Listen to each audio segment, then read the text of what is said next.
Sounds of the Week on iRadio. النسوان ما عنده حق. النسوان ده خنينيات شديد وإذا كان الليلة دي هو داير يكون رئيس هو بيكون رئيس ما له مشكلة وين ما في مشكلة. لكن أسأل النسوان أسأل حاليا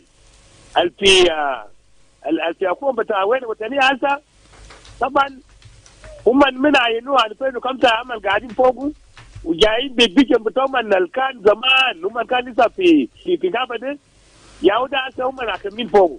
لكن انه حق لازم يغير. المفروض يعني توقرن لما هو كان جاء وعمل بيجن بتاعه هو قال لما نحن وصلنا بعدين البلد بتاعنا يكون تعالى يكون نسلم للناس ثانيين كمان ما كلنا عندنا تعبانين بقابة يا كمان نجي نكنج فوقه. فكلام نسوان ديل يزيدون بنسوان ثاني أفكار الدكاتره فيه والمهندسات فيه واللي عنده قدرات يجي معلومه يجي رئيس ما نسوان العينين من 2005 يعودوا دايرين يعملوا كامبين الرئاسه ده ما بيجي. Sounds of the Week on iRadio. Your eye on South Sudan. Live from Juba, on air and online. This is iRadio News.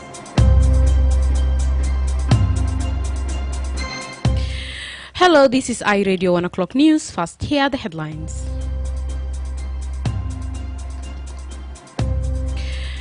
The UN mission in South Sudan says many families, including 430 women and children, have been forced to flee from a remote village in Kapoita East County following clashes between bordering Toposa and Murle communities in recent days. The wife of journalist and former director of state-run TV SSBC, Adil Faris, is appealing to the security authorities to find her husband's whereabouts after he went missing in Juba for 5 days now. And the director of Center for Peace and Advocacy is calling on the transitional government and the United People's Alliance to break the stalemate on positions and reach common ground to enable a peaceful resolution for the benefit of the entire country. These stories and more coming to you in this news bulletin with me, Baria Johnson, and now the news in detail.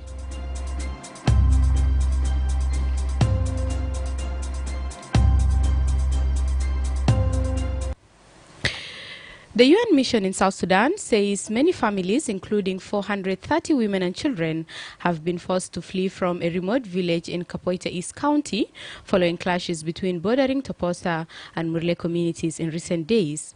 The renewed violence has promoted UNMISS to deploy a patrol unit to deter the conflict between Toposa from eastern Equatoria and Murle and many cattle camps in neighboring Greater Pibor administrative area.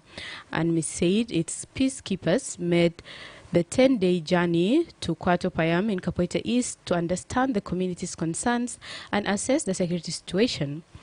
In what UNMISS described as it's their first ever patrol by road to this remote region, communities reported that their presence brought a sense of stability and hope amidst the conflict.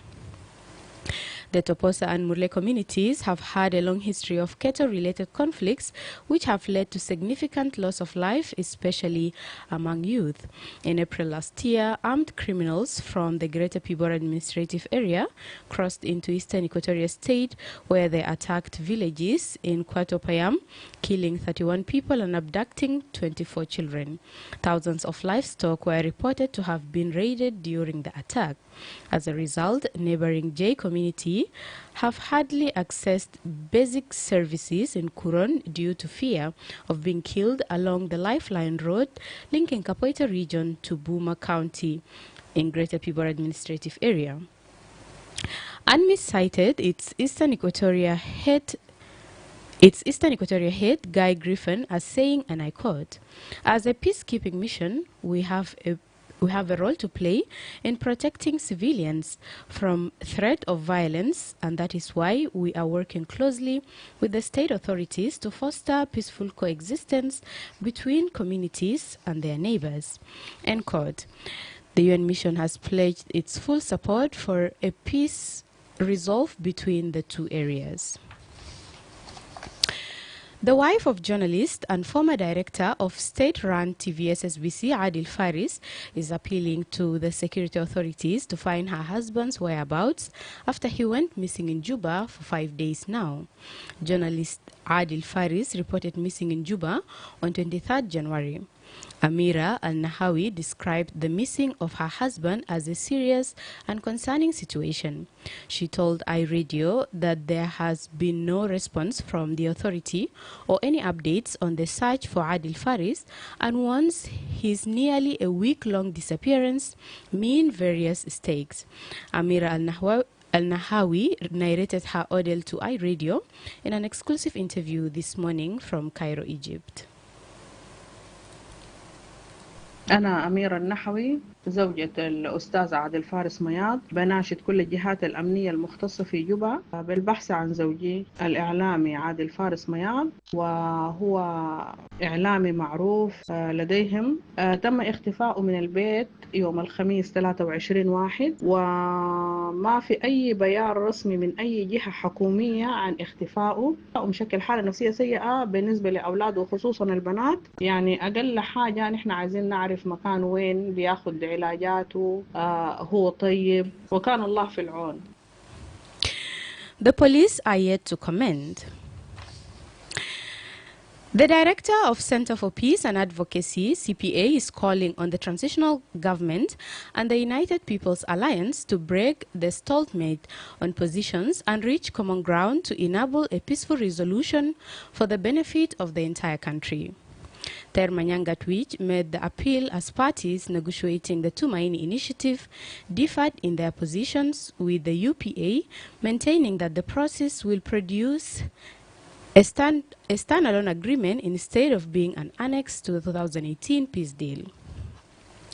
The government team had proposed that the initiative be incorporated into the R-Access, while suggesting the inclusion of opposition groups in various mechanisms, including RJMEC and Citizen VM, in a position paper to the mediators. An iRadio journalist in Nairobi said negotiations are expected to resume on Tuesday, 28th January, with mediators expected to further encourage the two sides to reach consensus on their diverging positions. Activist Manyang emphasized that achieving lasting peace requires a thoughtful approach that enables the government, the opposition, stakeholders, and members of the PCCA to negotiate in good faith. He said South Sudan cannot afford to return to war, adding that all citizens are yearning for durable peace and security. The CPA director requests that both the government and opposition demonstrate genuine commitment by translating their words into actions, enabling our country to experience peace like other nations in the region. He added that peace is essential for a country's stability and prosperity, as it fosters the development of robust institutions, healthcare systems, and education.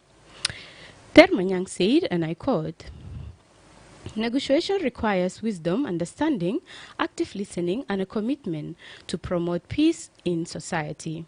How much long will South Sudan endure unnecessary conflicts that obstruct crucial development programs such as hospitals, roads, schools, adequate housing needed to compete on the global stage? War is not an option. Peace is the only choice." End quote. You are listening to iRadio Afternoon News.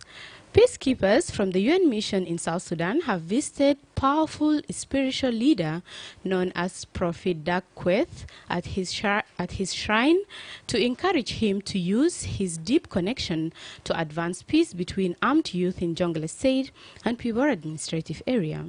According to a statement from the mission seen by iRadio, the team of the uniform and civilian peacekeepers visited the spiritual leader in Yawai, Uror County of Jonglei State, following recent security developments. On 13th December 2024, Greater Pibor Administrative Area authorities reported that villages in Gumruk came under fire allegedly by the armed civilians from neighboring Jonglei. Providing update on the incident, Greater Pibor Administrative Area Minister of Information, Jacob Werchum, alleged that armed youth attacked villages and raided thousands of cattle before crossing through the Gadiang border area. However, Jonglei State government stated before and after the reported violence that its youth neither mobilized nor crossed to Pibor. The team led by the mission's head of Bor Field Office, Getha Bios, reportedly recognized the Prophet's importance in influencing youth to demobilize and prevent further attacks, especially in the Greater Pibor administrative area. He said, and I quote, "UNMISS is committed to fostering peace between the Murle and Nuer communities in Jonglei State. We support a peaceful democratic transition for the upcoming elections in 2026 and stand firmly with the community to promote peace and development in Urur." End quote. And finally, the Minister of Justice and Constitutional Affairs has said the Council of Ministers is yet to make resolutions on the call for determination of the final status of Abia administrative area.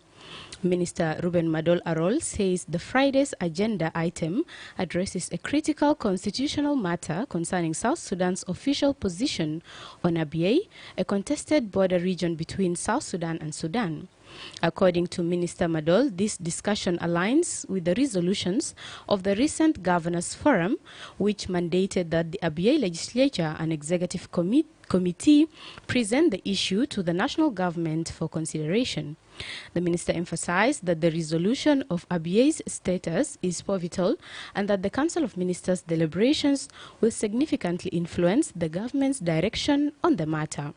Minister Ruben Madol Arol spoke to the media on Friday after meeting President Salva Kiir and his first deputy, Dr. Riek Machar.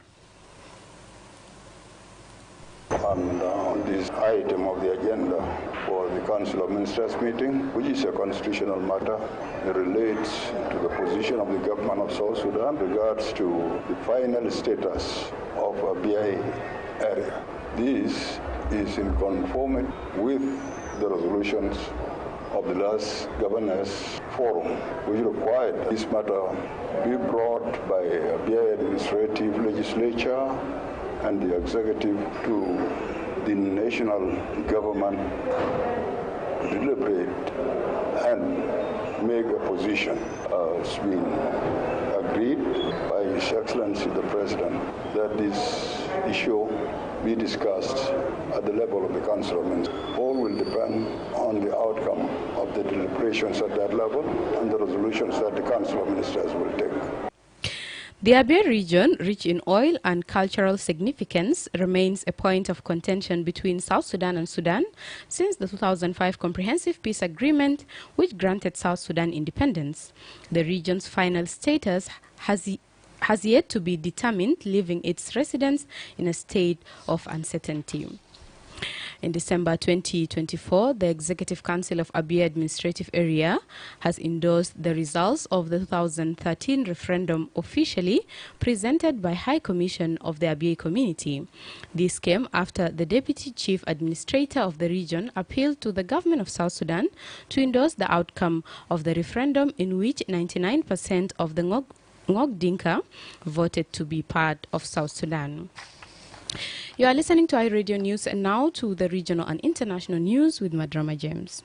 Thanks, my colleague Baria Johnson. Here are some of the stories making headlines in the region and beyond.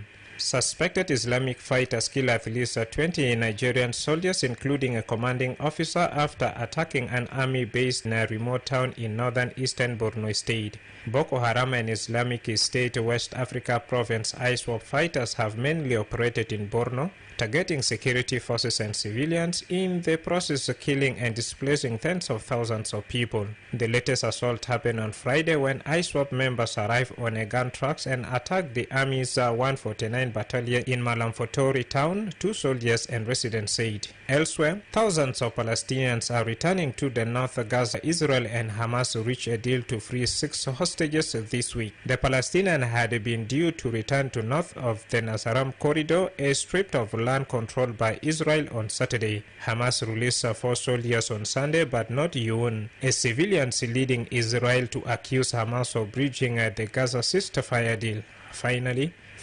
South Korea's impeached President Yoon Suk Yeol has been charged with insurrection after he attempted to declare martial law in December. His ill-fated attempt to impose a military rule plunged the country into unprecedented political crisis and becomes the first sitting president in South Korea history to be charged with a crime. The indictment comes after a court in Seoul rejected a request to extend Yoon's detention on Saturday, which meant prosecutors had to make a decision on whether to charge or release him before Monday.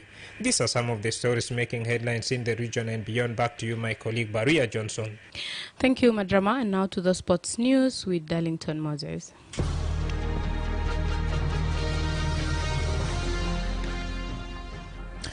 Welcome for our sport news today. Starting from the local stories, Jammus FC delivered an impressive performance in the South Sudan Premier League yesterday, defeating Nile City of Yei with a commanding 4-0 victory. The win narrows the points gap between Jammus FC and the league leaders Al Merrikh, Koryom and Qatar to just 1 point, intensifying the title race.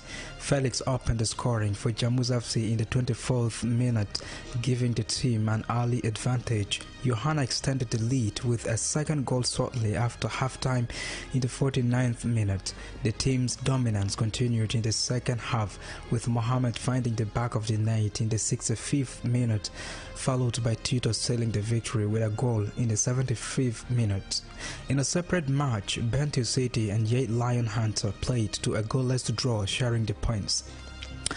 In England, Lisandro Martinez deflected strike ensured Manchester United came out of a dropped fixtures at Fulham with all 3 points.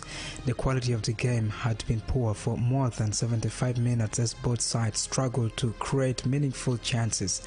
While in Spanish La Liga, Fermin Lopez scored twice and provided 2 assists as Barcelona thrust Valencia to end their 4-game winless La Liga run. Frankie de Jong fired low into the bottom corner after 2 minutes before the hosts increased their lead through a Ferran Torres strike. Rafinha was sent clear through on a goal and slotted into an empty net as Barca went 3 goals up within 14 minutes. And Frenchman Victor Wembanyama could not prevent the San Antonio Spurs from losing 136-98 to the Indiana Pacers in Paris, beaten 140-110 by the Spurs on Thursday in the first of the 2 regular season NBA games in the French capital. The Pacers ran out comfortable winners at Accra Arena. Tyrese Haliburton scored 28 points and Pascal Siakam 23 for the Pacers. Wembanyama, who played for Paris-based Metropolitans 92 before being selected by the Spurs as the number 1 pick in the NBA draft in 2023, managed 20 points and 12 rebounds. Teammate Harrison Barnes scored 25 points. This is all we have in the world of sport today. iRadio News.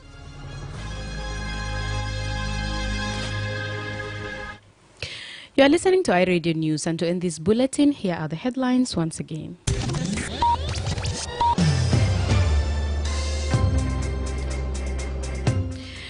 The UN mission in South Sudan says many families, including 430 women and children, have been forced to flee from a remote village in Kapoita East County following clashes between bordering Toposa and Murle communities in recent days. The wife of journalist and former director of state-run TV SSBC, Adil Faris, is appealing to the security authorities to find her husband's whereabouts after he went missing in Juba for 5 days now. And the director of Center for Peace and Advocacy is calling on the transitional government and United People's Alliance to break the stalemate on positions and reach common ground to enable a peaceful resolution for the benefit of the entire country. That's the end of iRadio Afternoon News. If there is a story or an event you would like iRadio to cover or report about, please send us a text message on +211 925 287870. It's also our WhatsApp number. Follow us on X at iRadio Juba, like our Facebook page, iRadio. Subscribe to our YouTube channel at iRadio South Sudan. You can also visit our website and listen to us online at www.iradio.org. Stay tuned for the news in Arabic at 1/2 the hour. I am Baria Johnson. Thanks for listening.